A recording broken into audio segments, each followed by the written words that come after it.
cette petite accalmie dans le Pas-de-Calais avant le retour des pluies demain. Un peu de répit pour les habitants, mais aussi pour les commerçants. C'est l'occasion de constater les dégâts. Alors sur le terrain, les experts sont débordés. Illustration dans une concession automobile à Saint-Léonard, c'est à côté de Boulogne-sur-Mer, où c'est un véritable désastre. Le reportage du correspondant européen dans le Nord, Maximilien Carlier. Dans ce parc automobile, 300 voitures, dont 204 inondées. Sur les véhicules, on voit encore quelques traces de boue.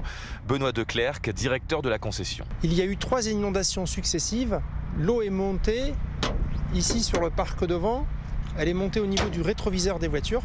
Et économiquement, c'est une vraie catastrophe puisqu'on a perdu la totalité de notre stock, on a perdu notre raison d'être, c'est-à-dire vendre des voitures. Sur place, 14 experts présents pour constater les dégâts. Mathieu Polmar, expert en automobile chez BCA. Le véhicule démarre, mais on voit que sur le tableau de bord, il nous informe différentes anomalies moteur. Un véhicule inondé, c'est un peu comme la peste.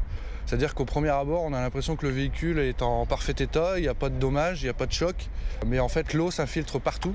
Tout est endommagé, surtout ça s'endommage avec le temps. Par la suite, vous avez toujours des problèmes 6 mois après, 1 an après. Voilà. Des voitures qui sont classées TNR, techniquement non réparables. 2 tiers du parc automobile à remplacer. Montant total du préjudice, 3,5 millions d'euros. Saint-Léonard, Maximilien Carlier, Europe 1.